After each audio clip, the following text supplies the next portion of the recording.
In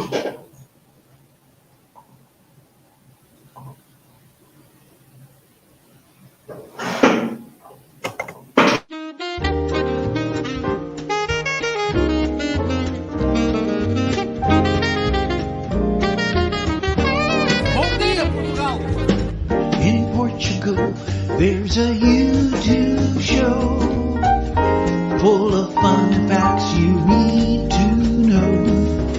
Carl rings the bell and the members show to the GMP morning show.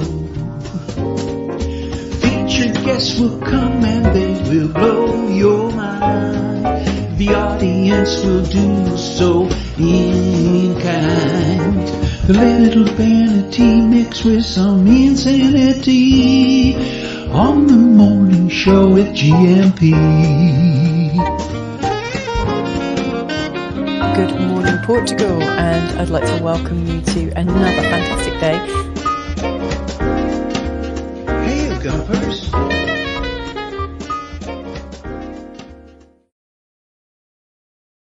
Hola, bom dia, alegria. Munson here with the Good Morning Portugal show, live stream and podcast. That was a little bit of a ragged start this morning. Didn't have the sound mixer on. How embarrassing. And dealing with many other things this morning after quite a late night. What a fantastic day yesterday. Great to see you, T-Duck.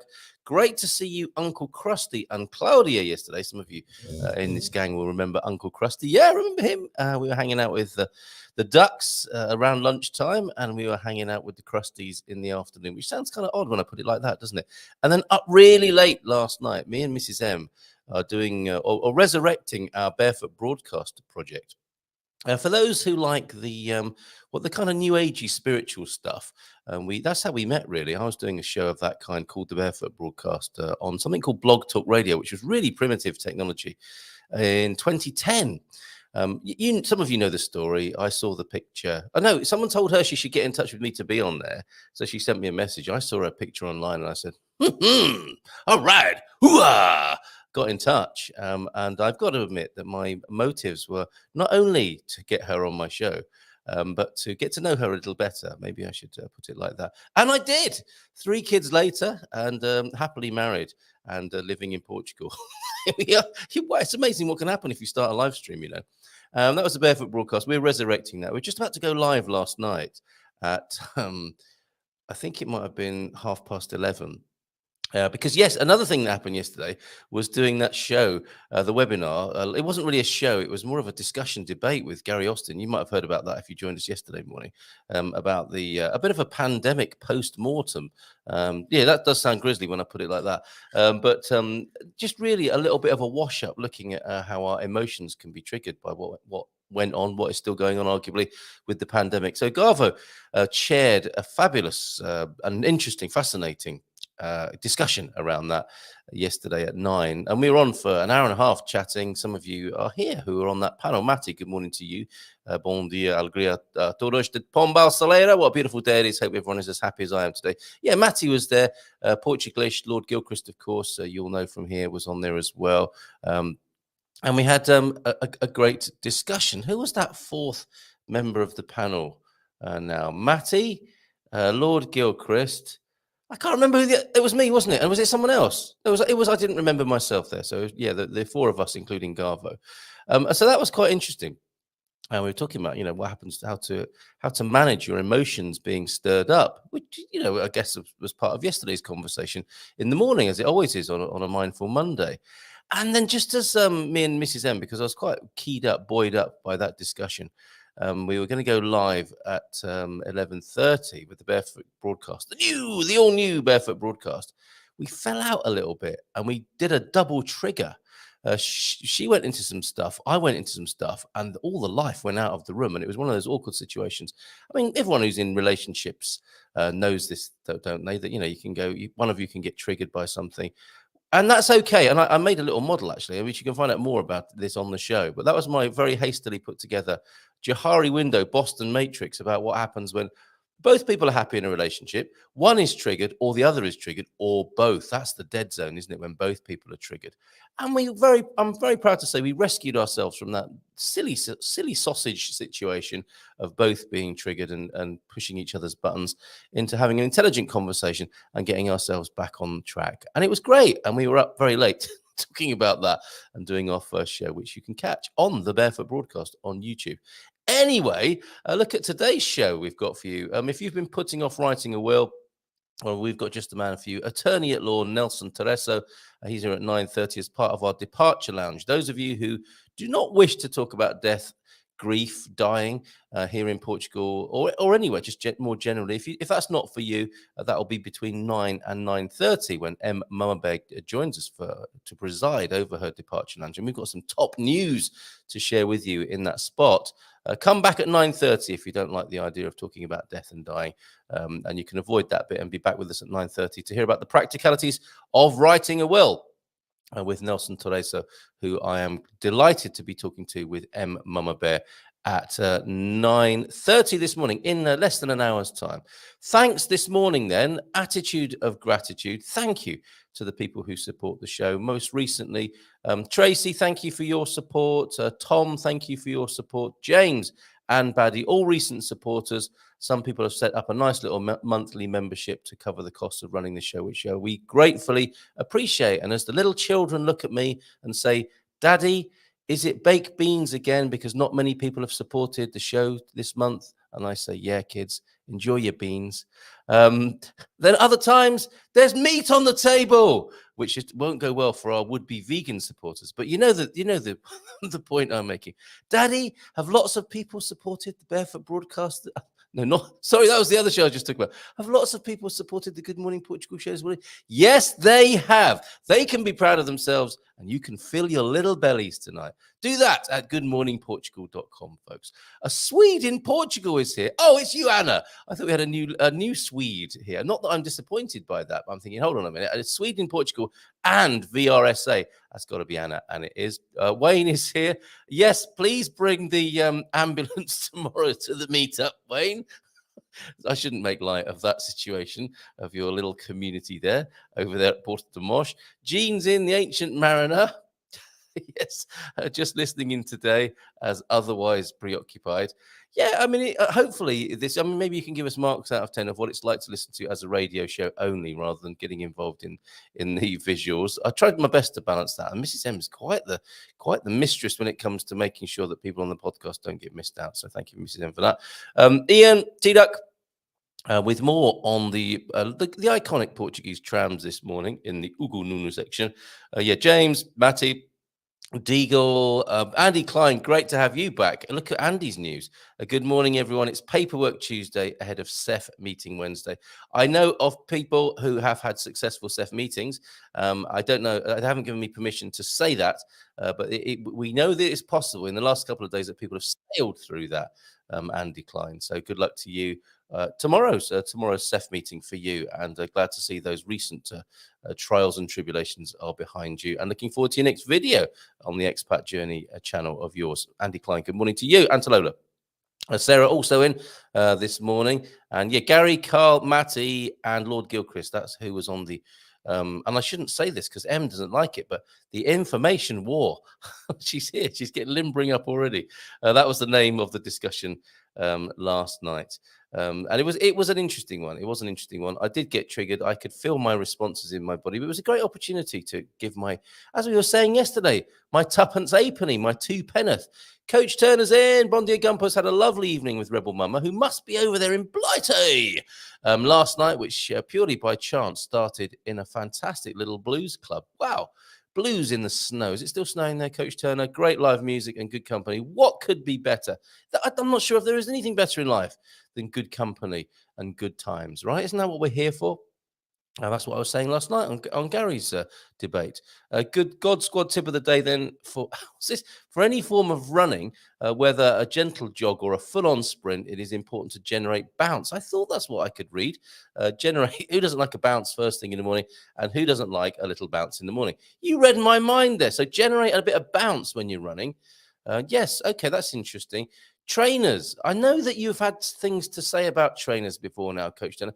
Is that footwear very important, or can I just get my old green flash, Dunlop green flash out the attic and wear those bad boys? Probably worth a fortune now, aren't they, vintage-wise? Oh, talking about fashion, does anybody like the look of these? You remember a long time ago, I shared with you, sorry if you're having your breakfast right now, Ancient Mariner, you should look at this.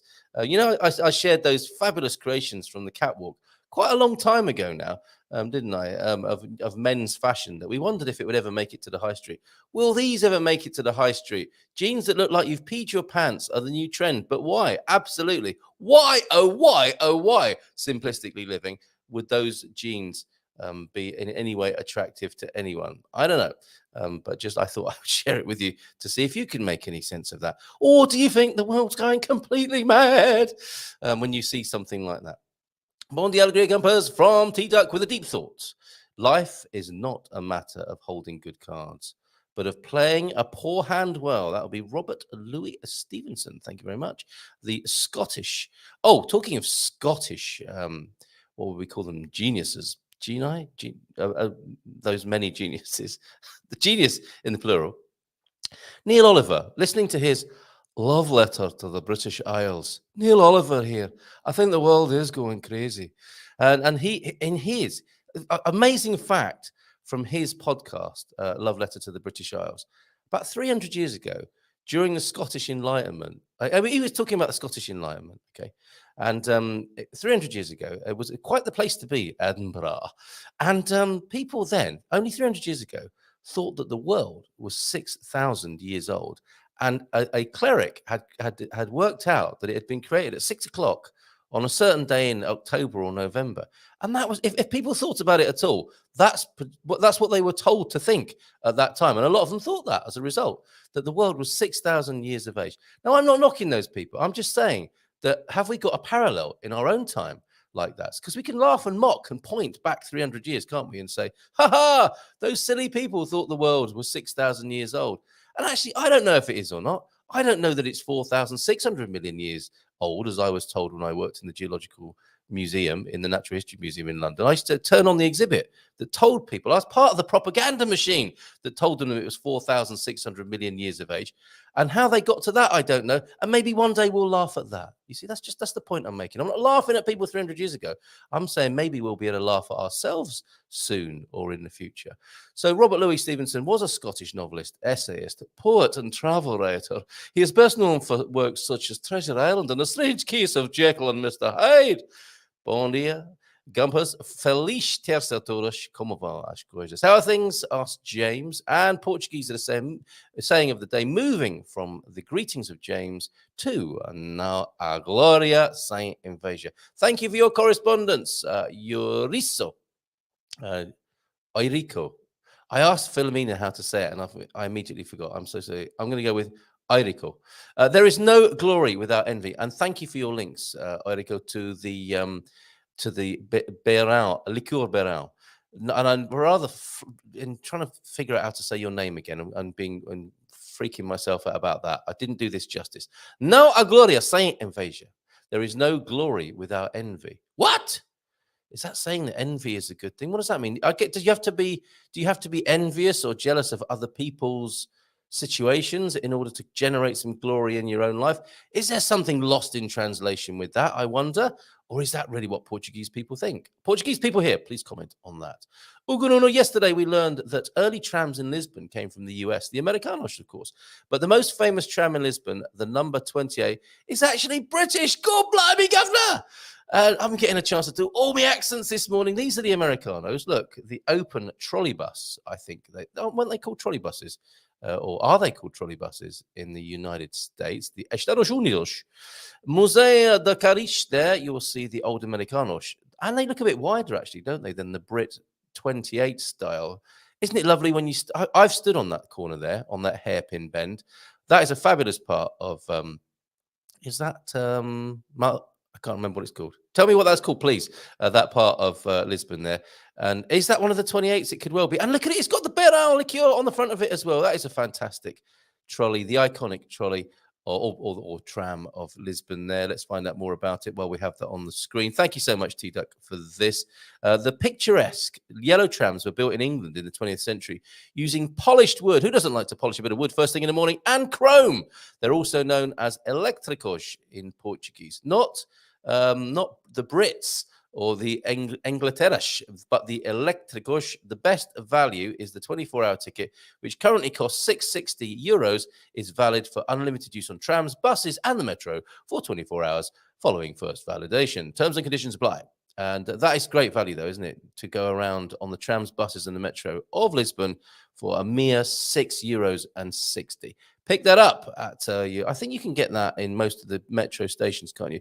Where else, you Lisboetas, you lettuce eaters, can you buy that ticket? Can you go into newsagents and other shops? I'm guessing maybe you can do it online, or can you? Let us know. Where is that in Lisbon, and how can you buy that ticket? Do you have to go into a metro station to do that? Great stuff. Thank you, T-Duck, for that. And thanks for the soup yesterday, by the way. Start to jog slowly on the spot. Oh, I think Coach Turner had his wise fitness counsel interrupted by incoming Ugo Nunes and deep thoughts. So here's the second part of his bouncing business this morning. Start to jog slowly on the spot, focusing on creating that bounce with each step. Oh, I want to do it now. And I suggest you do too, only if it's safe to do so. If it stops her, and build up slowly.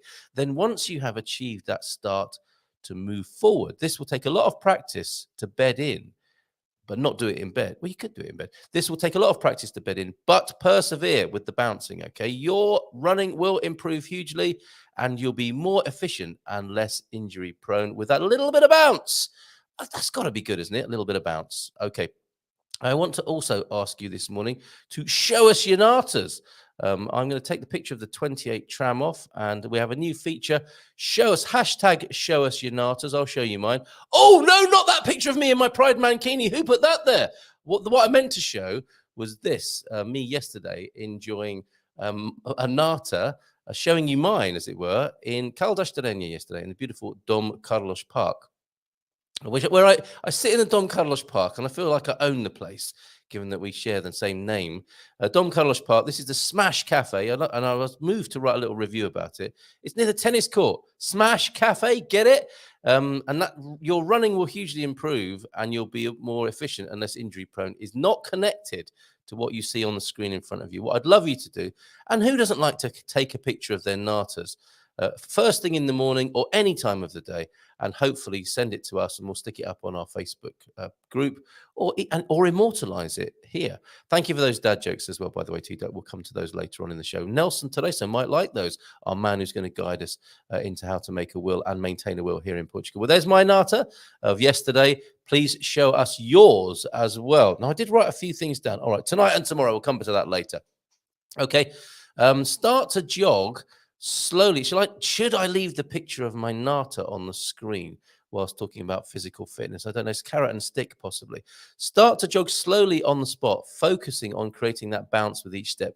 Then once you've achieved that, start to move forward. That will take a lot of practice to bed in, but persevere with that bouncing, okay? I would love to see documentary evidence of anyone starting their jogging. Your running will improve hugely, and you'll get more efficient and less injury prone. Just to drive the point home this morning, repeating Coach Turner's excellent ideas about bouncing, all part of his growing old disgracefully strategy. The gentle fitness for the bon viveurs, that's what it's all about. And we've got lots more resources on our website, goodmorningportugal.com. Over on the right-hand side, on one of the pull-down tabs, 50 plus vitality. It's also referred to. Deagle's in, bon dia, Carl and GuMPers from a dry, nice Belfast at 3 degrees. Snow expected later once this cold snap passes. Be beautiful, 7 to 10 degrees rest of the week. Expecting a nice dry end to March. You'd like a nice dry end, I suspect. 2 weeks today, back out in Portugal to get some proper heat warmth. I saw your pictures. You were looking at webcams of the Algarve. So keen are you to get out here. I saw that on Twitter late last night, Deagle. Temperature should be touching 20 degrees for you here in Portugal. Packing T-shirts. Must get that merch done. John, have we got the T-shirt designs ready yet for Good Morning Portugal T-shirts? We'll get the mugs back on sale. Sorry to hear yours have gone adrift, T-Duck.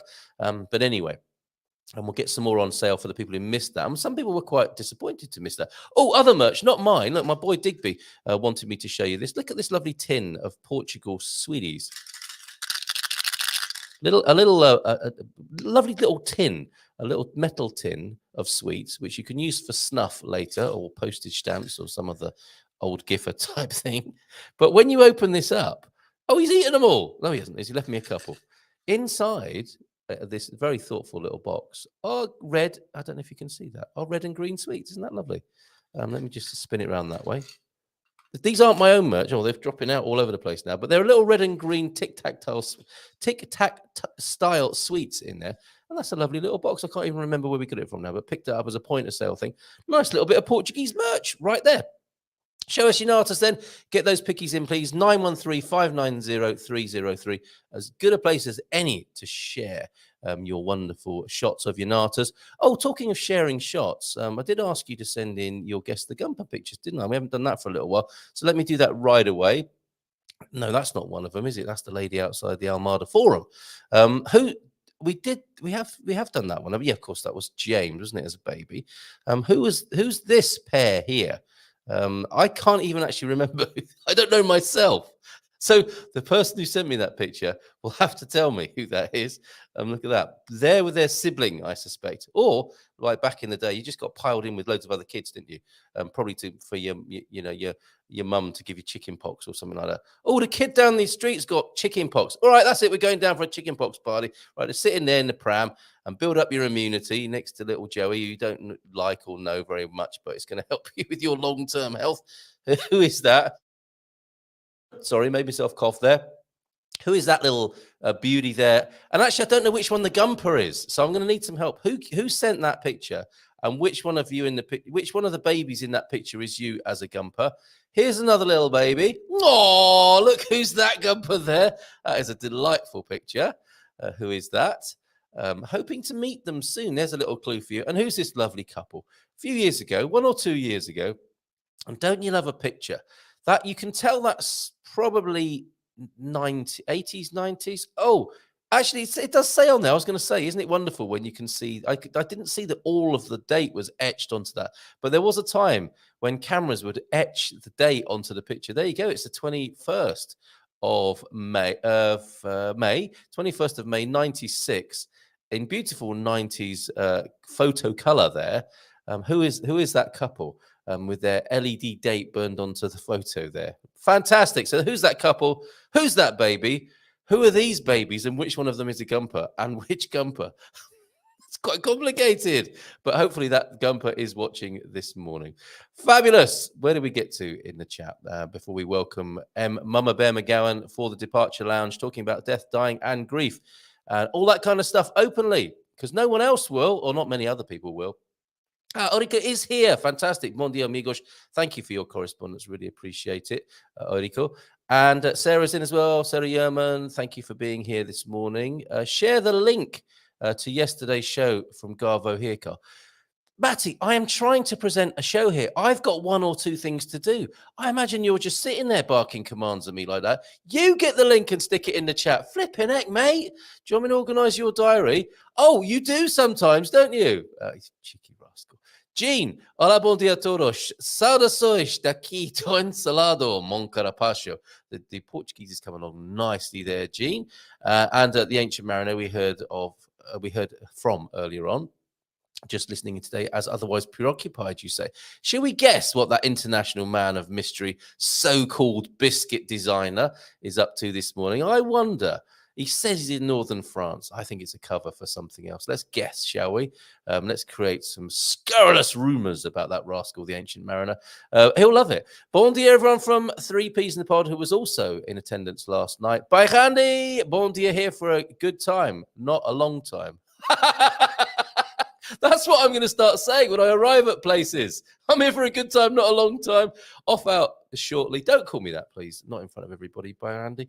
Bon dia todos from Jim and Joel Denort. Good morning, all. Another day. Are you a bit creaky? and moany and groany this morning, having exerted yourself in the garden. Another day working in the garden today, hopefully finishing the irrigation today. Well, yes, I certainly hope you get your irrigation sorted out in the garden. Thank you, John. Good luck in the garden today, you jardiniera. Matty, have you seen Alex's latest video? Not quite what you were looking for, but farmland is easy to pick up in his area, and I think you would be getting a bargain. So I think we all know now that Matty is looking for a homestead somewhere in central Portugal. Cheers for the tip there, Pete. What's that? He is pursuing yesterday's property that he saw. Okay, so he's excited about that home that he was off to see yesterday. Excellent. Perhaps not green flash, but trainers don't need to be expensive. You know what, Coach Turner? Green flash, a retro pair with one careful owner, I think would be worth a fortune on eBay in a vintage style. But as you say, perhaps not the best for running in these days. Although Roger Bannister probably had a pair of old plimsolls, didn't he? He wasn't too bothered, I don't suppose, about flashy trainers. I mean, the price of them. Managed to get myself some trainers, some boat shoe type trainers, not for running in, but just to be a bit more comfortable and hold on to my youth. And I've managed to get a pair. There's a great shop called Deichmann, I think, in the shopping malls that does really good, reasonably priced trainers. I am not paying €80 for a pair of trainers. So you don't think I should either, Coach Turner. All right, good to hear that.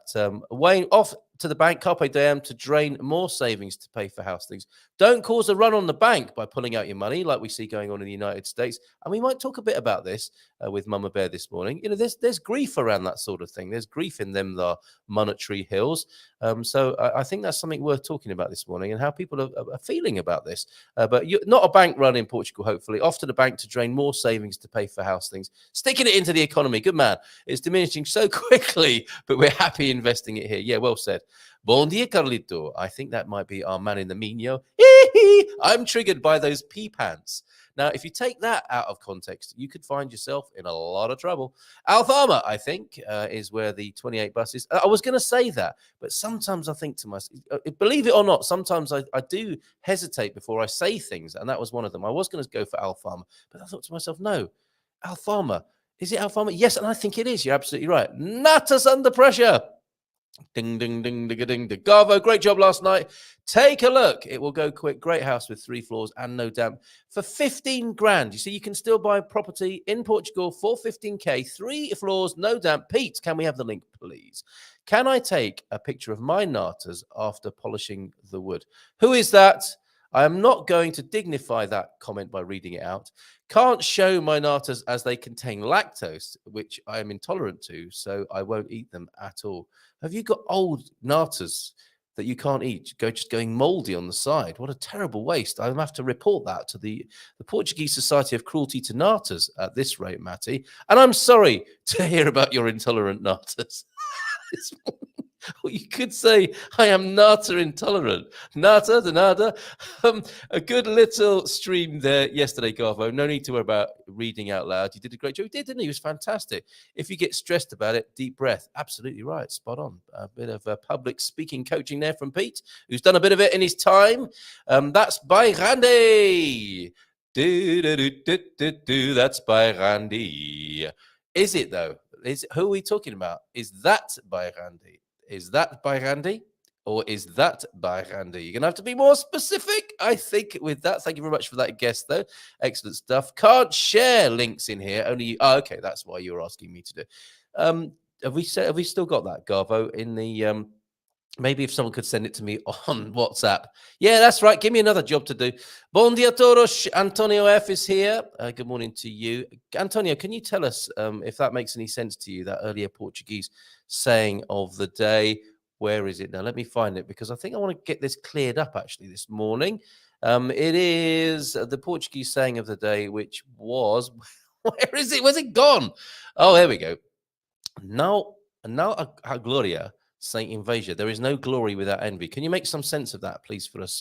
Oidico or Antonio F, who now joins us here on the Good Morning Portugal show.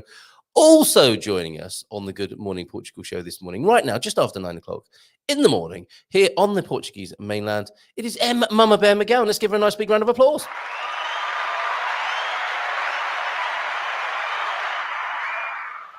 Hola, bon dia, Gria. Good morning to you, Mama Bear. Good morning. How is it? It's all right. Somewhat muted start this morning. I think I've been chirping, haven't I? Whilst you've been sat there getting ready for the show, I think I've been chirping away here this morning. Is that what it's like in the central Portugal countryside? The bird life, is it back? Are they in good song this morning? Cuckoo's been at it since sunrise, and it's just all beautiful. The robins are playing, and I think they're mating at the moment. They're doing a lot of chasing each other about, and I love to see that. Swallows are back. So yeah, it's all looking amazing at the moment. Wonderful, wonderful. Central Portugal coming to life. That is indeed what I originally thought I was coming here for. But now I live in the suburbs in a seaside town. You never know quite what's going to happen. Life is like a box of chocolates, isn't it, sometimes? And here we are on the Departure Lounge, where we talk about death, dying, grief, and go there, don't we? We go there, where often programs, like public situations like this, daren't go. How do you think it's going so far, Em Mamabear McGowan? We've been doing this, a few months now, haven't we, the Departure Lounge? Mm-hmm. What's the feedback like from your point of view, as the host, as well, of course, of Share and Care Portugal, dealing with similar issues on Facebook?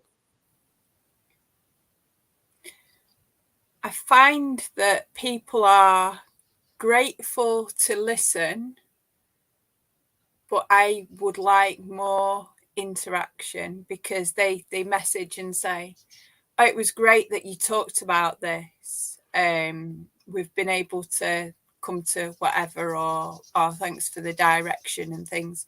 But people are still not coming forward with that many questions. And you know, we'd never have anything to not talk about, because we're all about grief, and grief is such an all-encompassing subject. But it would be really nice to be able to serve people more directly through them saying and sharing what's going on for them. Yes. I totally hear you there. And we're doing our best, aren't we? Because we have launched a different environment. Because this might not be the ideal environment in some ways. Although, you know, let's find out. I'm not saying it isn't, but it might be that it could be a little bit clunky, because we're not accustomed, generally speaking, I think, as a society, or in polite society, to be talking about such issues. So we have a bi-weekly departure lounge. A bi-monthly departure lounge now, don't we? On the Do you know, it's all a bit of a blur, but we set this up, didn't we? It's the first and third Monday evenings of the month, where we are having a more intimate circle situation. So people maybe will feel a little bit more comfortable to talk about the things you're talking about. We're inviting people to come and sit around our virtual fireside. So we can talk like they used to in the old ways. So we can talk and share our fears, and our joys, and our life experience as it's happening to each and individual one of us. Yes. And we're here to support you through that, so we can hear you and see you and walk with you on your journey. Yeah, how lovely. So that is available. That is a twice monthly option now. It's not going to be a live stream or a show like this, is it? Where people are thinking, I really don't want to open up about this, because there's people watching. It's all right for Munson, you know, running his mouth off every morning, sharing his pride manky pictures with all and sundry. It's a bit more of a private situation, isn't it? Yeah, it's a safe space. It's a nice container, a gentle container for people to share their truth in, and be seen and heard in that safe container. Yes. Where they can really connect to what's right, you know, for them. You know, it's so hard sometimes, Carl, to turn around and say, you know, I'm really having a hard time at the moment. Yeah, I think that takes a lot of guts. Yep. You know, society kind of stops that in many ways.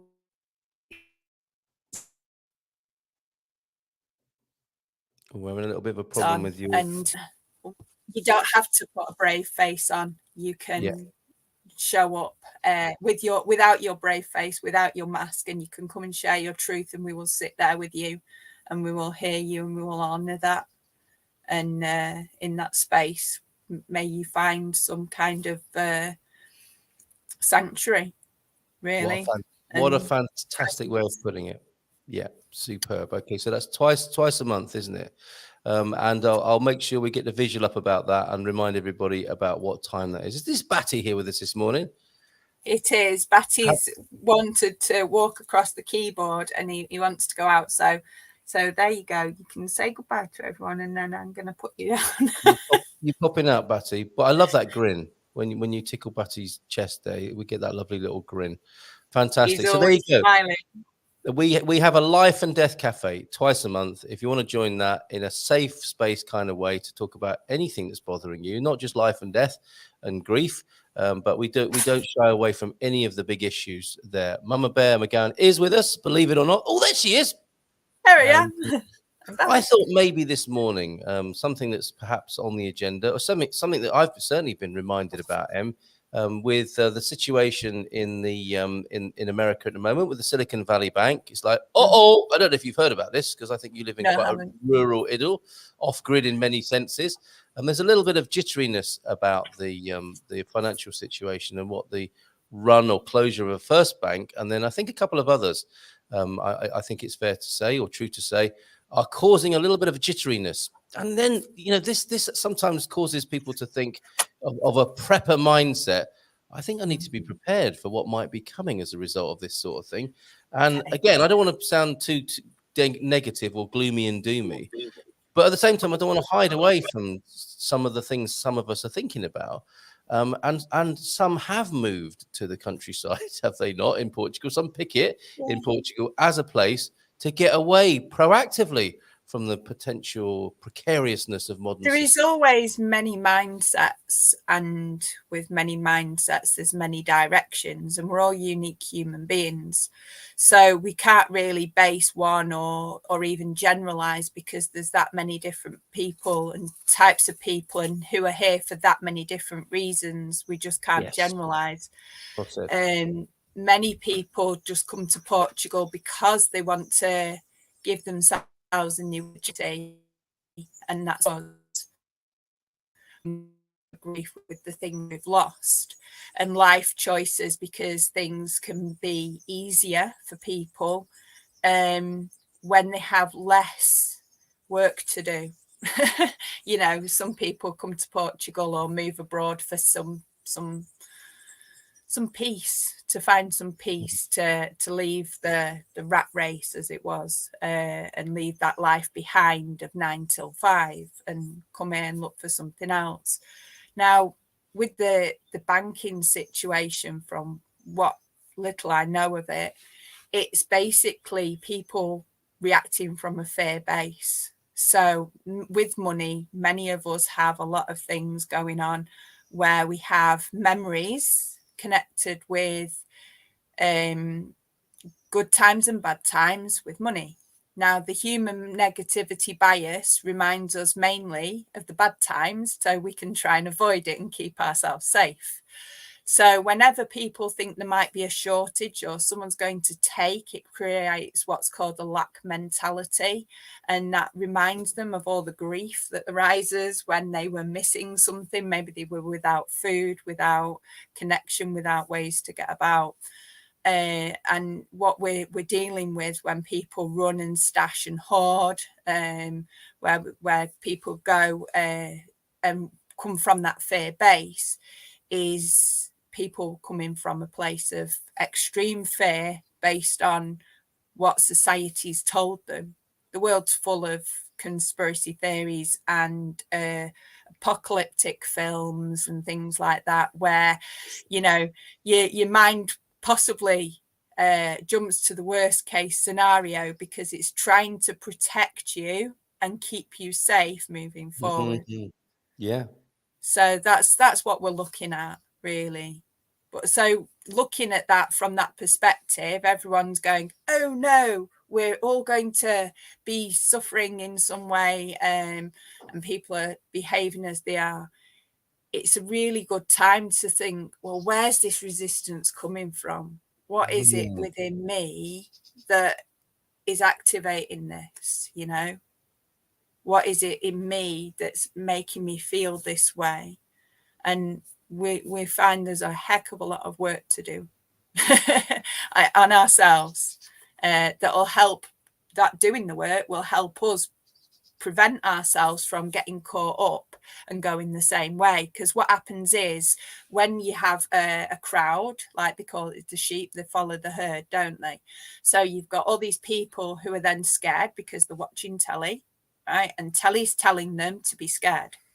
So they're going, oh no, there's a lack mentality on a huge scale because everyone's watching the same TV shows and the news and stuff, which is, there's not much good news on the news, is there? You know, Last time I looked, no, there wasn't, to be fair. Yeah.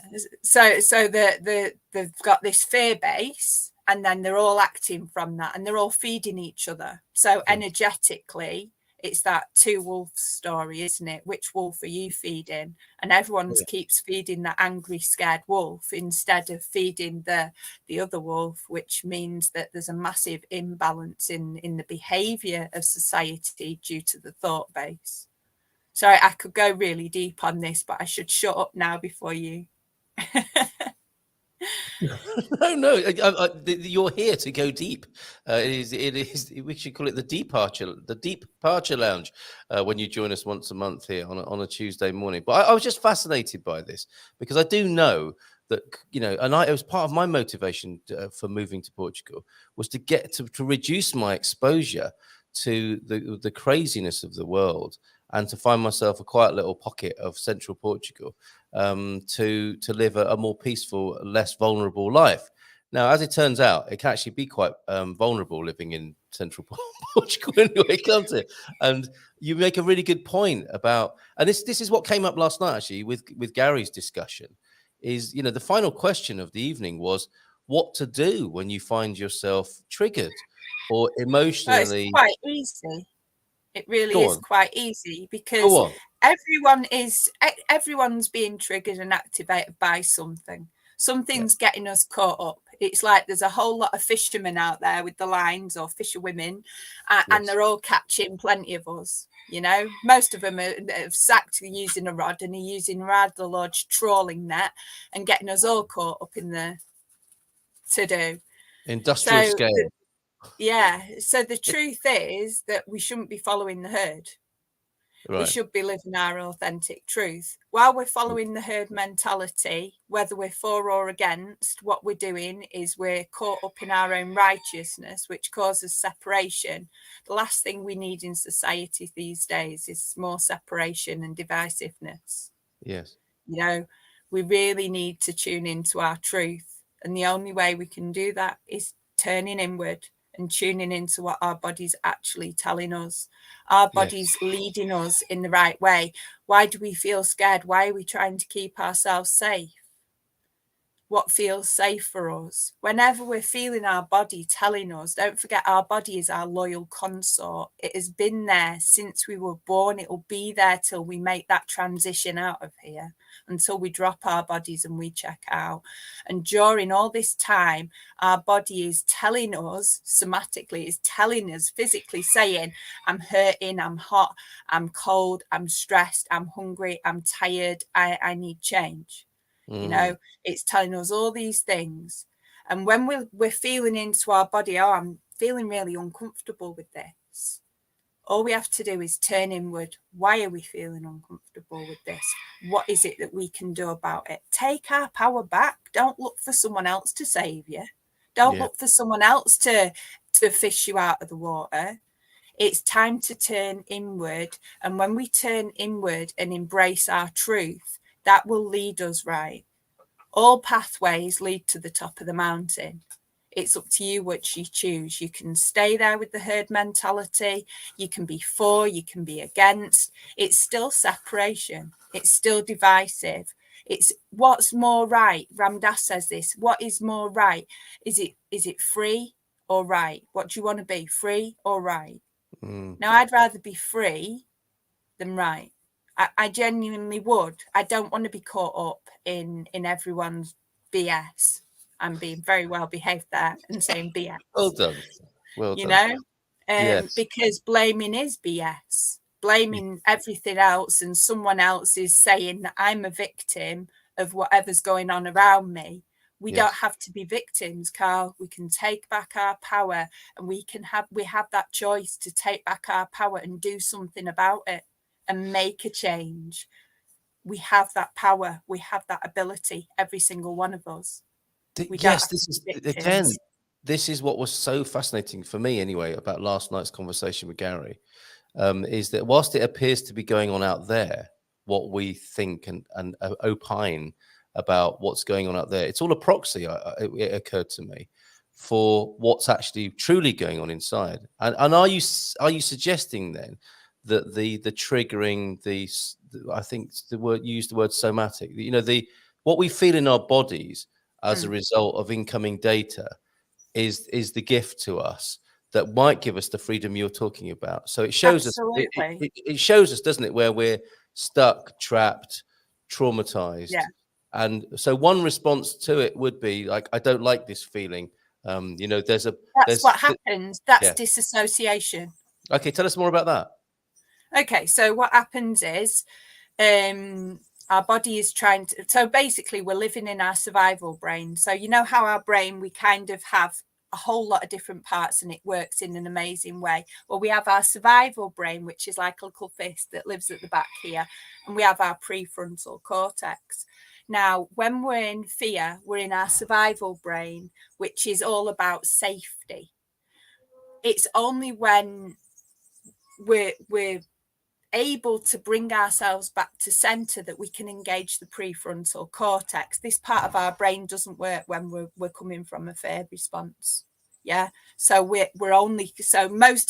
most of us, when we're caught up, are all caught up in our survival brain in that fight, flight, freeze, or fawn.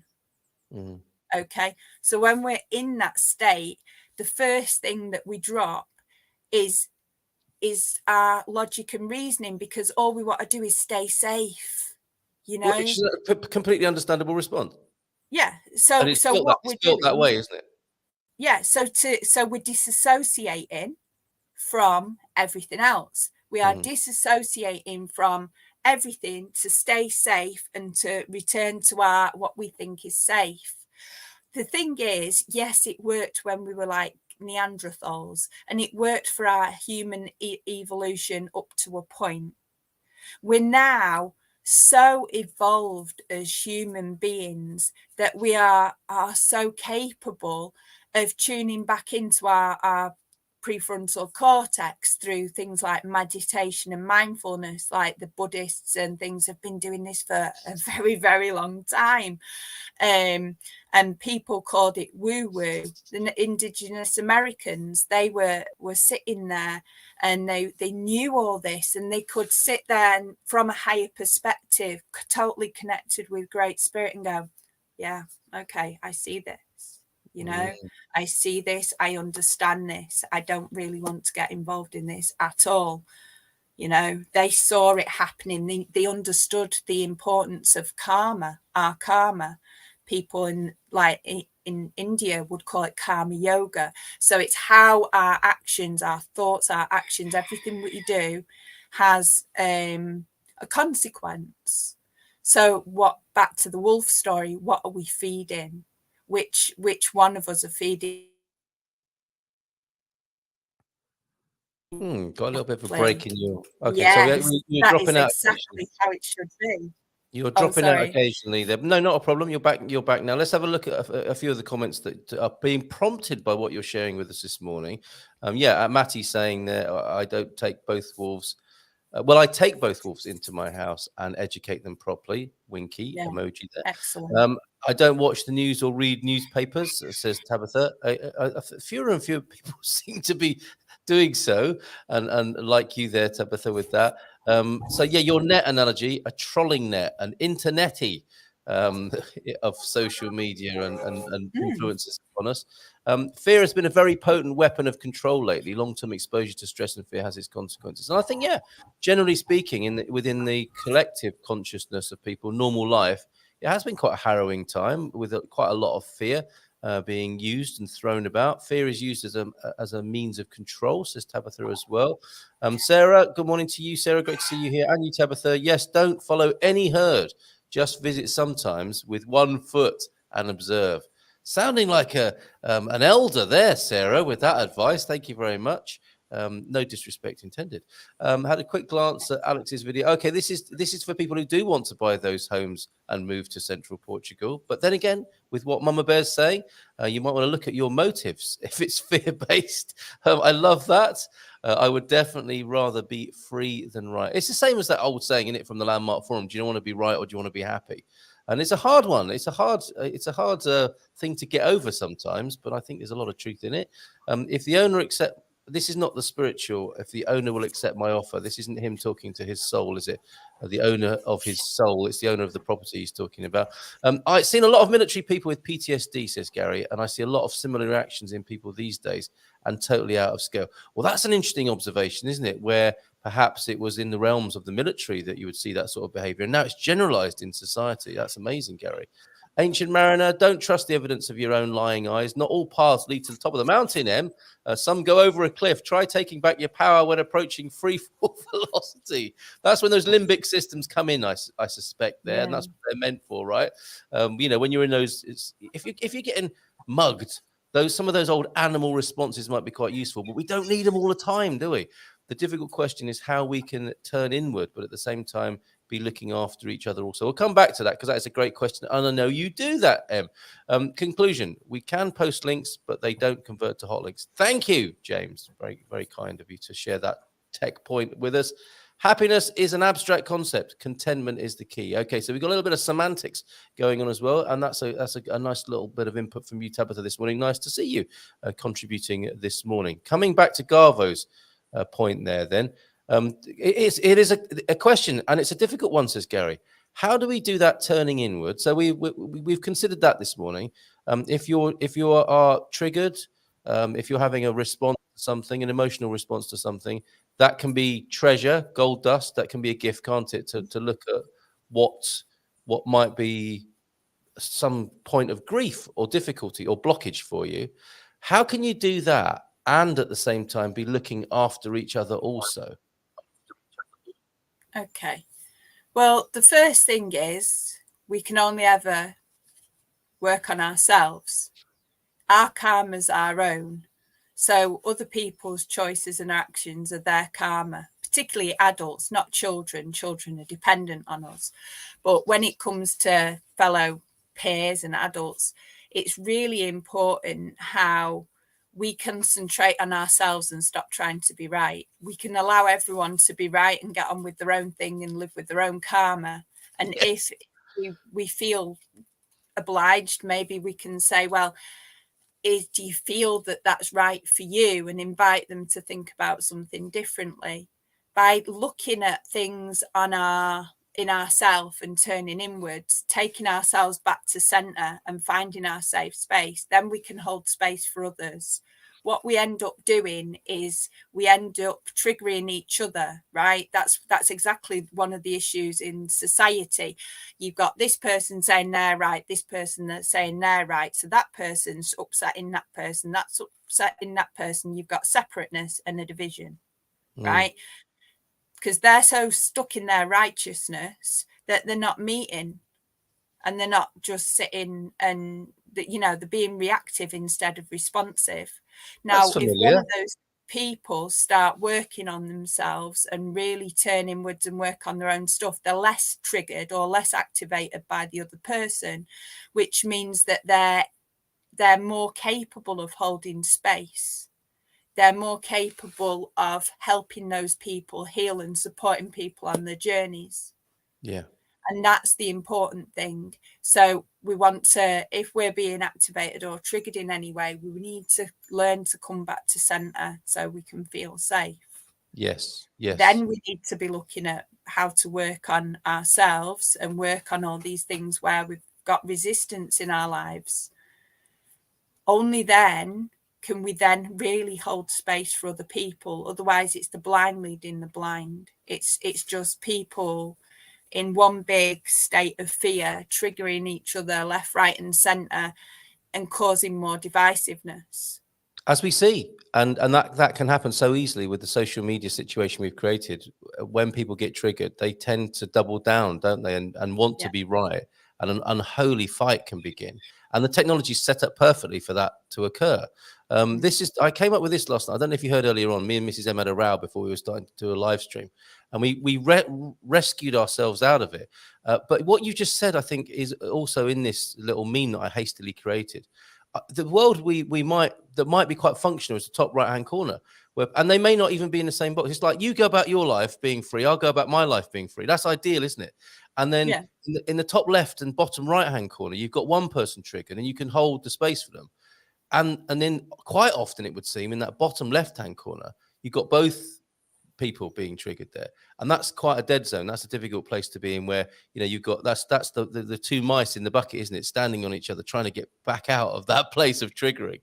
And quite often the world can default to that bottom left-hand corner there. But I'm pretty pleased with that, because it illustrates what you're talking about, how if we are untriggered and free and clear and clean and available, we can be holding space, as you put it, for others to come back into that functional, contented place, as Tabitha would put it. You can come back to the place of contentment, not necessarily the place of rightness. And happiness has a kind of a sense of rightness about it, doesn't it? It's a kind of choice and an opinion. Happiness is usually short-lived. It's short-term. Happiness is something that is it doesn't last. There's different states of, and we're able to tune into a happier, calmer place within us when we can work on ourselves. Fantastic. Wonderful. We're getting Garvo's enjoying himself this morning. I think he's riding high after last night's session. So basically you're saying, RUM, is get your own boat floating the right way up before you try to help to tow others to safety. Absolutely. People who are towing other people to safety, like people that just jump into being therapists and stuff without doing the work, they get themselves into all sorts of messes because they're trying to save everyone else instead of themselves, and then triggering themselves left, right and centre and making themselves even worse. Absolutely. So always find someone who does the work. That's one of the things that I loved about Ram Dass. You can see his whole story and him doing the work and his changing and personal evolution all the way up, including his transition. A little bit of vulnerability. It's beautiful, isn't it? A little bit of vulnerability in our therapists and guides is always a wonderful thing to behold, isn't it? Yeah, absolutely. We're going to be welcoming Nelson Tereso on in just a moment, an attorney at law who can help us create and maintain a will here in Portugal. Before we go there, this is another fabulous announcement we have to make. Before I go to Stephen Jenkinson there, let me just remind you, the Life and Death Cafe, where we talk about everything, anything, and where Em holds a safe space in which to do so. Online discussion and support circle, first and third Mondays of every month between 7 and 8 p.m. Message either of us to find out more about that, and we will welcome you warmly on those sessions. And look at this, Em. Friday, March the 31st, 9:30 p.m. Portugal time. We're moving ever closer to having live with us Stephen Jenkinson, author of Die Wise. We'll talk more about that. But just before we go to Nelson, just how excited are you about that, Em? I'm pretty much speechless regards it. It's an amazing opportunity to introduce one of the top guys, a true grief walker, one of the top people in the world at helping people on their journey, who's got so much knowledge and experience and wisdom. He truly has, and he walks the walk, doesn't he? Absolutely. He's amazing. He's a true, genuine being who's the salt of the earth, who will bring you a whole new perspective. So for me and Carl to have this opportunity to share him and his work with you people of Portugal, and of course all over the world, because I know our audience is global. I'm just so grateful. And we'll talk I feel more about that. So blessed. Before we finish at 10 today, we'll talk more about that. But now, here on the Good Morning Portugal show, let's give him another authority who will, I'm sure, be of great help to us this morning. Let's give him a nice round of applause. And bring him onto the screen, Nelson Tereso. Senor Tereso, great to see you here. Hola, bom dia, alegria. Well, good morning, bom dia. Lovely to have, so kind of you to fit us into your busy schedule, Nelson. Thank you very much for being here. This is an important subject for many foreigners, immigrants, expats coming into Portugal, how to create a will here in Portugal. And this is part of your daily business. Can you tell us a little bit about yourself to set the scene? Of course. First of all, I would like to thank you for this invitation. I'm honored to be in this program. Thank you. Well, I'm a Portuguese-American citizen myself. I was born in Massachusetts, but I moved to Portugal when I was a little kid. My father my parents left the United States, and that's why we moved to Portugal. But we kept going there every summer, so I never lost the language. I have my family, practically all my family there in the United States. And I have my office in Newark. I have associated offices in Connecticut, California, Florida, Massachusetts, New Jersey, and Texas. So basically, I have, a lot of work, because, it keeps me very busy, but, I love what I do. And I like to help people. And my expertise are succession.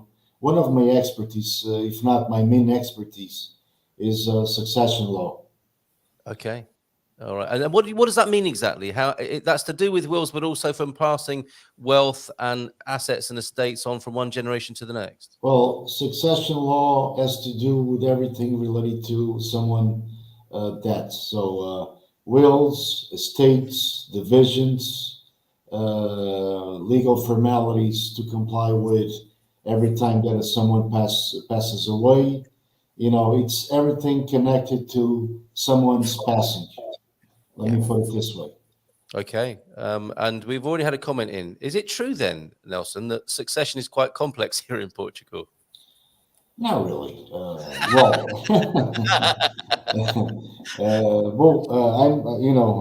have knowledge, so it's easier for me to say. But Yes. It's not that difficult. Okay. I've been doing wills for a lot of Americans that live in Portugal. I also did once for a couple of English couple. So let's see. It all depends. It all depends on the people's will. Yeah. Okay. If you want to do a will, you got to explain me specifically what you want to do. Yeah. Certain things are against the law.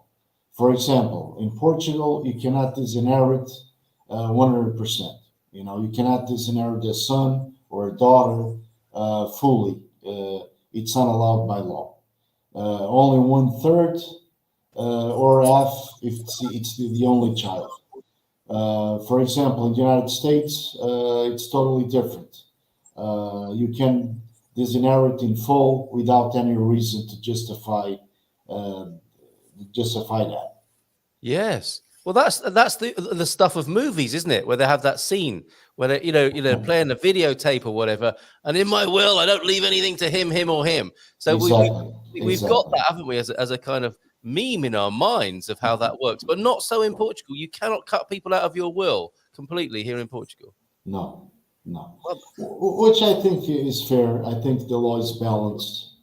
Yeah. Well, there are exceptions. Let's suppose that the child tries to kill their parents. So it's an exception. So every time that happens, it's excluded. The person is excluded from the estate. But like for example, if a child is convicted for defamating, the parents, it's also an exclusion clause. Oh. But let me point this out for you. It's exceptions. Generally speaking, you cannot do it. Only if someone of the exceptions stipulated by law, then you can disinherit. Amazing. And in a way, that's quite a nice thing, isn't it? Because it does encourage people to get along with each other. Whether they do or not, I don't know. But I guess the first question, the main question here, and we do have others coming in, so it's great to have you here this morning, is, what's the best time to write a will? Presumably that's today. It is to get on with it. Now, in your experience, Nelson, and Em, you might want to chime in with this as well, because I'm sure you have an angle on it. People tend to put this off, don't they?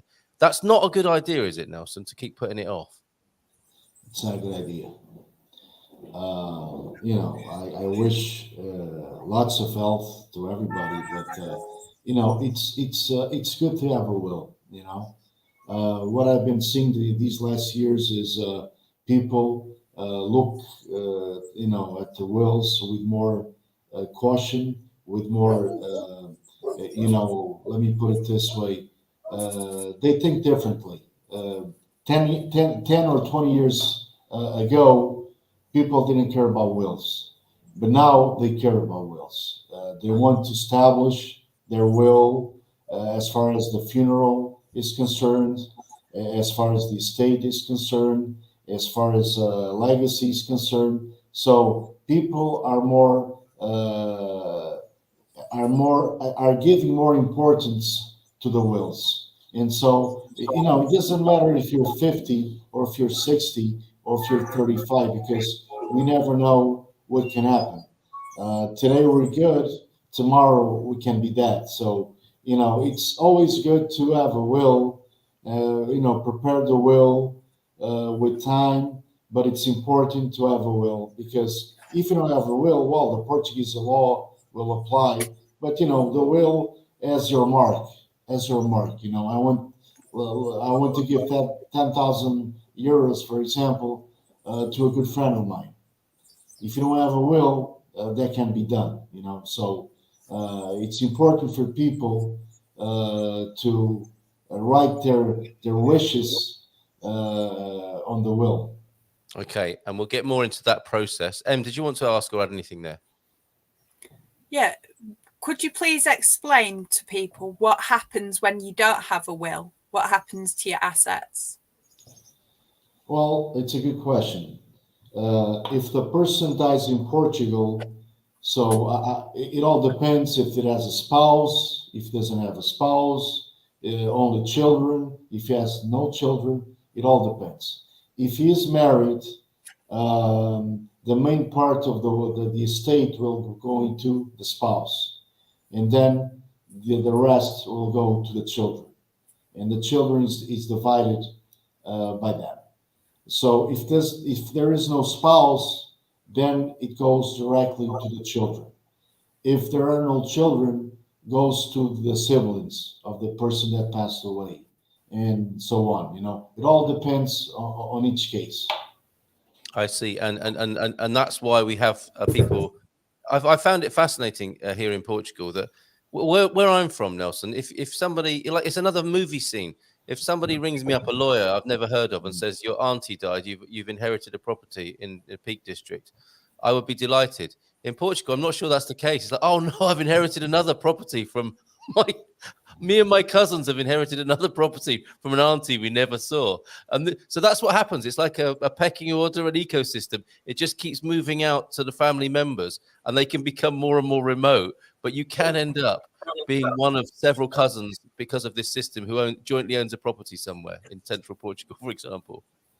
Well, there are 340 notary publics in Portugal. You cannot go to each of one to find a will. So Portugal is a good thing. There's a central office in Lisbon, which is called Registros Centrais. We go there with a death certificate, and we ask if this person in particular left a will. And they say no, he doesn't have a will. Yes, he did a will in Algarve, Faro Algarve, for example, or in Lisboa, or in Leiria. And then we go to the notary public to transcript the death, pay the seal tax, and then the will is valid. Because in the United States, there's no central office. And in that case, it's hard to know if the person left a will. Usually, the attorney keeps the will, and when the person passes away, he let the family know, the friends know that There is a will. There is a will. But imagine that the attorney passes away before the person that then made the will. You know, it's Yes. complicated. Here in Portugal, there's no problem. Here in Portugal, the only authority that can do wills is the notary publics. And I was saying there are more than 300 notary publics in Portugal, so that would be crazy for you to go to each one. You know, hey, this guy left a will. No, okay, so you go to the next one. That wouldn't be practical. That wouldn't be viable. So it's important for us in Portugal to have the central office where all the information is there, because each notary public has the legal obligation to inform the central office of the will. So Very good. everything is centralized in Lisbon. So it's important, because otherwise it would be very, very difficult to find the will. Nice to hear that there is some sort of simplicity. Going back then to this succession ecosystem of who inherits, what if the deceased person is going through a divorce, or for that matter, I mean, part of this as well, when you talked about spouses and the wife or husband, what about common law arrangements, same-sex marriages and so on? How is that for foreigners coming in, assuming that it might be the same as where they came from in the country? But first of all, what if a deceased person is going through a divorce at the time? What happens then, Nelson? Well, if the person is still married, the spouse is entitled to the estate. Okay. Only after the divorce is decreed. Yeah. Only after. Before that, it's an heir. It's considered the heir. Right. So you've got to get on with it. Oh yeah. Let me tell you this part too. It's important. If you have a will in England, for example, you can apply that will in Portugal. If you die in Portugal, you can or you can't. You can. You can, right? Okay. Doesn't that one have a thing so that if you wrote your will in England when you were a resident in Portugal, it isn't standing anymore? It has to be written in Portugal if you're a Portuguese resident, unless it was written in England before you became a resident. It all depends if the will was done. The will was done in England. We're giving this example. Yeah. It all depends if the person dies in Portugal. If the person dies in Portugal, the estate will be opened in Portugal, and then we can apply. We can file the English will to be valid in Portugal. Obviously, it has to be apostilled. It has to be translated. It has to be. When I say apostille, that's what I meant to say. Apostille, the apostille. So otherwise, it's not valid in Portugal. But what I usually do is I recommend every people to have two wills. One will for England, in this case, and one will for Portugal. I like to separate things. Even though an English will is valid in Portugal, I think it's more useful to have one in Portugal and another one in England. Is that because of the special relationship between the United Kingdom and Portugal, or would that apply also to an American will? It applies to everybody. Okay. But your recommendation as a legal professional is to have... See, my understanding of it was that you had to have some sort of Portuguese paperwork that said, yes, this is my English or my American or Icelandic will, but by Portuguese law and in Portugal, I have a Portuguese will to say that this is the case. Is that not true? Well, when I say to have two wills, one in your country and another one in Portugal, is because when the person passes away in Portugal, it's easy, like I was saying a little while ago, it's easy for us to go to the central office and get to know that the person has a will. Yeah. So, and there's legal formalities to comply with when a person dies in Portugal. The first thing to do is the heirs deed. Okay, it's a notary public document which declares that someone passes away and left as heirs Diane, John. I'm just giving you an example. And then you have to file that report at the IRS Department Finances. So it's two legal formalities to comply with when someone passes away.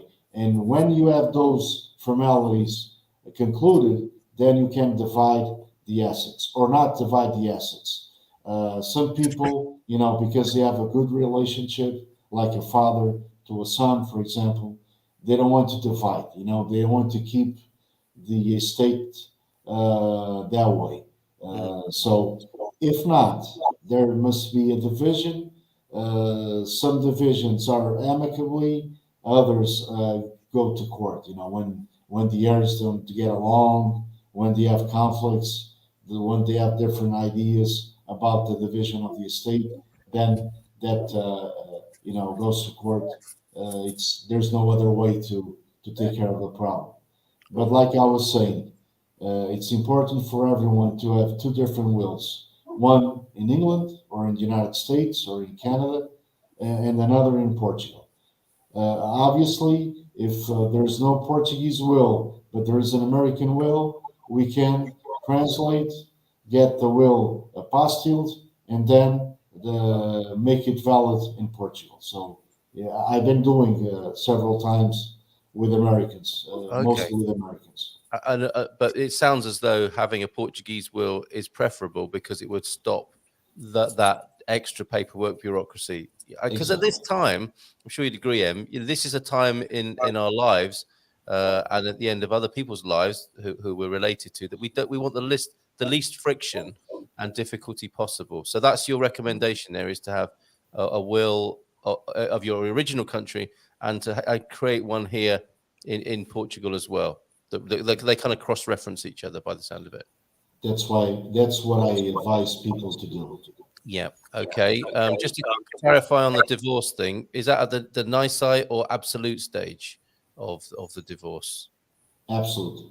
Absolute. So it needs to be an absolute. The relationship, the marriage is over, and that would mean that they do not inherit the estate there. Tabitha, I found recently that if a couple has a joint bank account here in Portugal, it gets frozen if one of the partners passes away. Any advice on that one, Nelson? It's not necessarily like that. Let's suppose that the account has two co-signers, okay? The wife and the husband, okay? If the wife dies, only half of the account will be blocked. It's not frozen, blocked. Well, we can say frozen anyway. The other half is available, okay? It's available. Because the bank, according to the Portuguese law, cannot freeze the entire account, the full account, only half of it. What I recommend, let's suppose that the person is very sick, and it's very probable that the person is going to pass away. I would advise to make withdrawals or transfer the money to another account where there's only one signer, one holder. That I would advise, because there are expenses related to the funeral and the legal formalities and everything else. So I would advise to get some money out of the account before letting the bank know that in this case the wife passed away. Okay. But be prepared. Because once the bank is informed about the passing, there are legal force or obligated to freeze half of the account. Right. Obviously, let's suppose that the account has just one signer or holder. In that case, it's the entire account that will be frozen. Okay. So don't get yourself in that position is the advice, really, isn't it? Be prepared in some other way should the worst case scenario happen with the bank accounts there. So it sounds like you could find yourself in difficulty if you're not pre-prepared in the way that Nelson's talking about there. Thank you for that question, Gary. Tabitha, we've already done our Portuguese will. We've been here less than a year, having been a bureaucrat all my life. I love researching and learning. One of those people, Tabitha. And Nelson from Gary, what should a ballpark figure be for creating a will using English law in Portugal? I did it recently and found it surprisingly expensive. So could we go over this then, the process and the cost then, Nelson? I mean, first thing to do is to get in touch with you, presumably, and book an appointment, and the person comes in and they tell you what they want to do. That is the will. It is their will, literally, to be acted upon on the event of their death. Is that all the process that's required? If I got the question, if it is expensive to do a will, then that's the question. No, well, I want to talk about the process and then the cost afterwards. So the first part of the question is how does it work setting up a will with you? You make an appointment with you, come in, and the person tells you what they want to happen. Exactly. We have an appointment. The client comes over to the office and tells us what's their succession planning, and we say, no, you cannot do that. You can do this. You cannot do that. So we prepare the will jointly with the client, and when everything is set up, I go to the notary public that I work with. And we schedule the will. We schedule the will, and then we go to the notary public, and we take two witnesses. It's mandatory. The law requires two witnesses. Usually, I bring my staff, my office staff.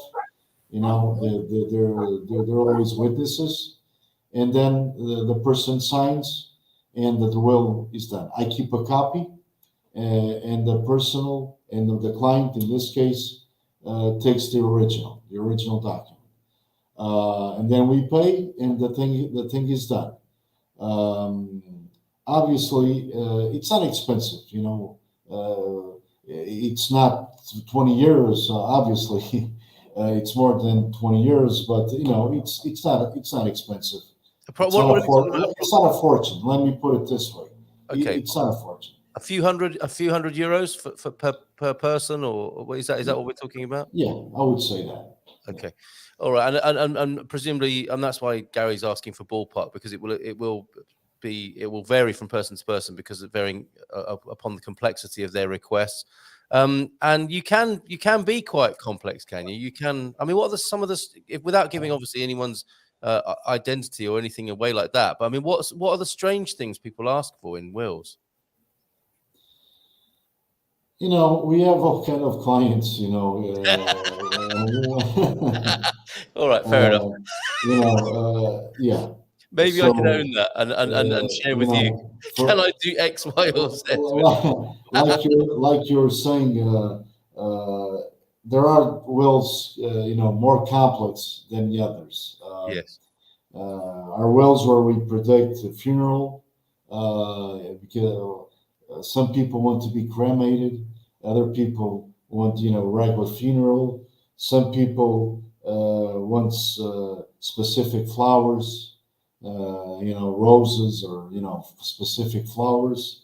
Some people, they want an executor of the will.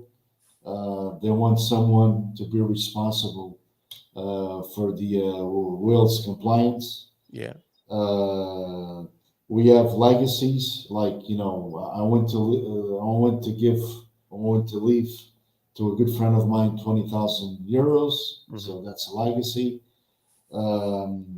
Some people want their dog to be given to a certain friend when the person passes away. Mm-hmm. There's all kind of wishes. It all depends. Some people just say, I want to disinherit my child in 1/3, and that 1/3 will be going to my wife. This is relatively simple, but there are wills, with some complexity. Some complexity. Well, that's right. And the price varies. Yeah. If it is a simple will, it's one thing. If it is a more complex will, it's another. And coming back to this first point that Tabitha made, it's not necessarily that succession is quite complex. It's that people are complex, isn't it? As I'm sure you discover in your work life, that this is the complex needs of people that perhaps sometimes create the challenges. Fantastic. Em, anything from you? How did you meet Nelson in the first place? I heard about Nelson's book, so I got in touch. Your So, book, would Nelson. you like Okay. to come Tell us about share that. on GuMPer. Before I speak about my book, let me just give say one thing. The person that wants to do a will has to be present. Has to be physically present to sign the will. Right. It cannot be done by a power of attorney. Let me give you an example. Hey Gary, I'm going to give you a power of attorney for you to take care of my will. Can't be done that way. The power of attorney, does everything, but it cannot do a will. It's important to say because I could be in England and say I'm going to give you a power of attorney so you can take care of my will in Portugal. That can't be done. As far as my book is concerned, I already published two. One about succession law. It's going on the third edition already. Another one is coming up soon regarding succession law. And I have a book about my 25 years of activity as an attorney in Portugal. So, fantastic. Where I have 65 stories about clients. Yes. Some are funny. Others not quite funny, but it's interesting. What I explain, the ethics of the profession, what I explain, the principles that I defend for the profession. It's an interesting book. Can we have a little? Can you give us a little sample? Could you give us a little bit of one of those funny stories? Sure. One day, a client calls me. He was overspeeding in the highway, and the police was after the guy. And he calls me, "Hey, Attorney Nelson, what can I do? The police is chasing me." Well, stop and say you're not feeling well, that you think you're having a heart attack. So, to avoid the speeding ticket, because he was going 180 or something. It's a severe punishment. So the guy stops. The police comes, and he says, "Oh, I think I'm having an heart attack." So what happens? Okay, get out. You don't drive anymore. We drive your car, and so the police was, going in the front, for traffic to get away, and they took him to the hospital. So the bad thing was he spent 4 hours in the hospital, running tests, But at the final of the day, he didn't get a ticket. Wow. And he was on the phone to you as well. I hope he pulled over to make that call. That's amazing. That's amazing. Wow. It cost him 4 hours. Actually, this was in the beginning of my profession. So it was like 22 or 23 years ago. Incredible. And recently, I had a client, and she was claiming that she was getting threats from her boyfriend. So we gotta file criminal charges with the police, and then she says, I'm not only afraid of my personal safety, I'm afraid of my girls. And I thought, she had children, in this case daughters. Oh, you have daughters? No, I have 2 cats. Can't wait for the book. Is it going to be available from your website address there, Nelson? Yeah, well, it's written in Portuguese, so it's not in English.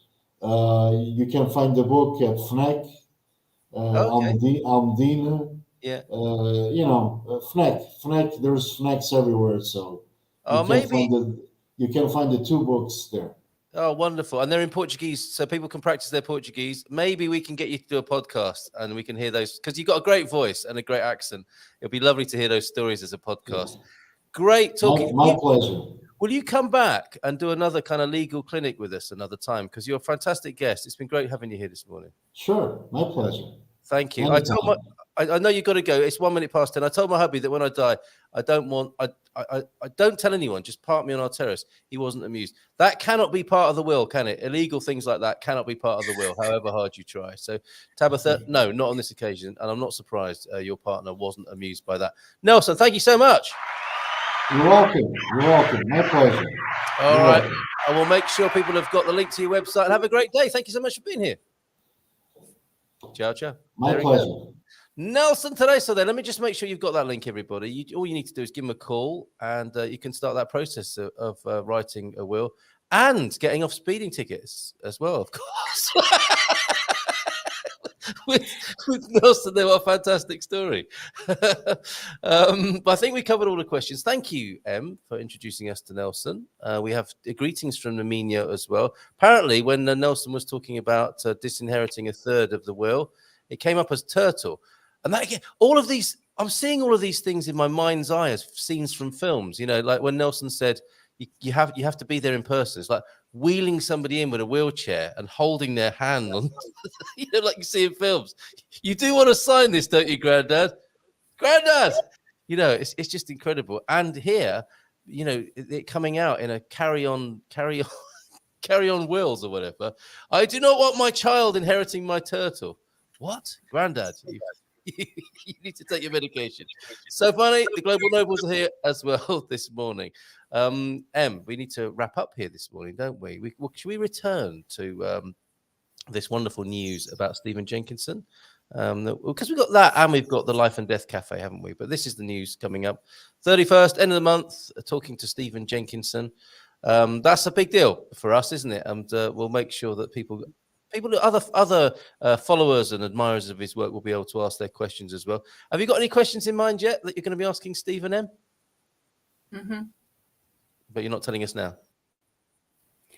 Well, I'll just say that I'd like to know more about grief phobia from his perspective and grief illiteracy. Now, what do you mean by grief phobia? Do you think that's what's going on in society at the moment? Absolutely, yeah, I do. Right. This is how it's another thing of that disassociation we were talking about. So rather than us sit with our grief, we'd rather find something else to do. I mean, it's not always the most pleasurable thing, is it, sitting with our fears? It's something that, but to be able to come out the other side, if you like, the way to free ourselves from our fears is to sit with our limiting beliefs, to discover what it is that's limiting us, that's holding us back and stopping us moving forward.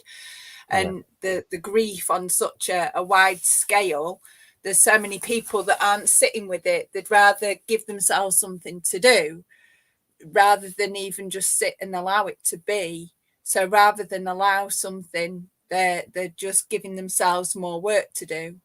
I'm sure many of the viewers today will relate to just being so busy in life that they don't seem to find much time for themselves or anything else, because they can always find something to do, cleaning up or sorting out the kids or going shopping again, or writing a list or doing work on the house and doing this and doing that. And how many people allow themselves some time to simply be? Yeah.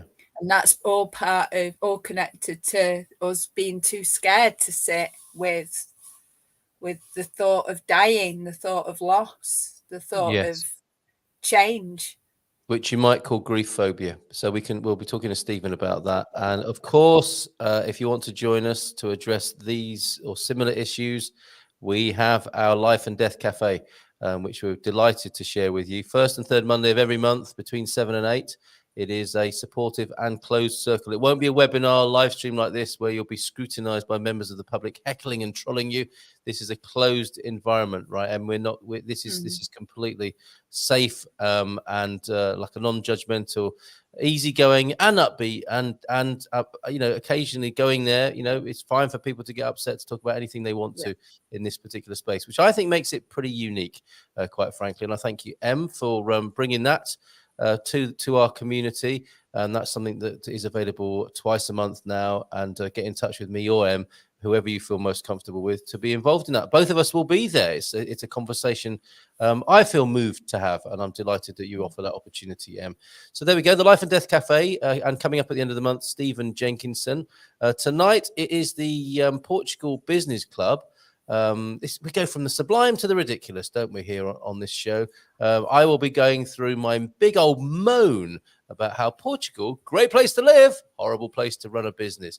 And I've written a blog about that recently, which you can see on goodmorningportugal.com. But I'll be going through that with a fine-tooth comb and adding other insight to that this evening. And tomorrow morning, we'll have Raquel with us from Lighthouse Consulting, and hopefully Stephen White as well, who cut quite the dash on the business club last week, talking about how to get into real estate in ways that most people haven't thought of. He was quite a bit like you, a bit of a myth buster, and changing the way people look at things. So him with real estate, you with death and dying. Em, thank you so much for being here this morning. Do you want to hear a couple of dad jokes before we go? Absolutely. I would have been quite shocked if you said, no, not really. But I'd have done it I'd have said goodbye and done it anyway after you'd gone. Let's have a look at these then. A visual one first. Thank you, James, for this. There's a new disease going. Not another one. There's a new disease. I bet Pfizer are already working on a vaccination for this.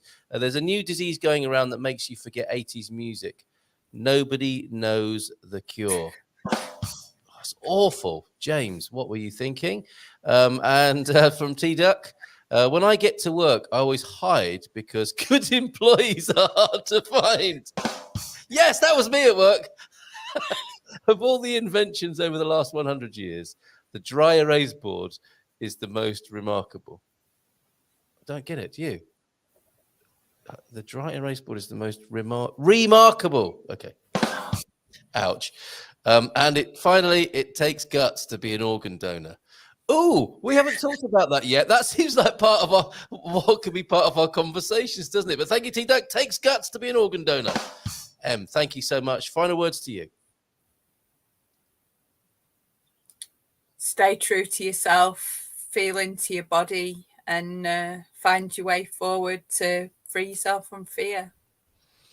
There you go. And we'll pick this up next time, Tabitha. You'd like the black armband to come back so you know someone is grieving. Yeah, people wore black, didn't they? Or a black armband, perhaps, like Queen Victoria. If we all had to wear a black armband, there wouldn't be anyone without one. Well, that's an interesting point, and we'll leave that to be discussed next time. Smash that like button, folks, if you will, and we'll see you tonight for the Portugal Business Club or in the morning. Take great care. Thank you, Em, so much for being here. We'll see you again next month. Some of us will see you on the Life and Death Cafe. Take care, and bye for now. Nice big round of applause for you.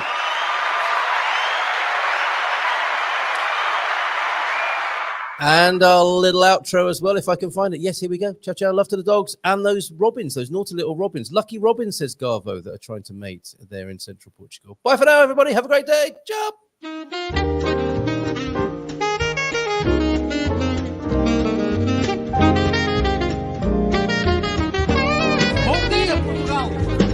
In Portugal, there's a YouTube show full of fun facts you need to know. Carl rings the bell and the members show to the GMP morning show. Featured guests will come and they will blow your mind. The audience will do so in kind. The little vanity mixed with some insanity on the morning show with GMP. Good morning, Portugal, and I'd like to welcome you to another fantastic day. Hey, GuMPers.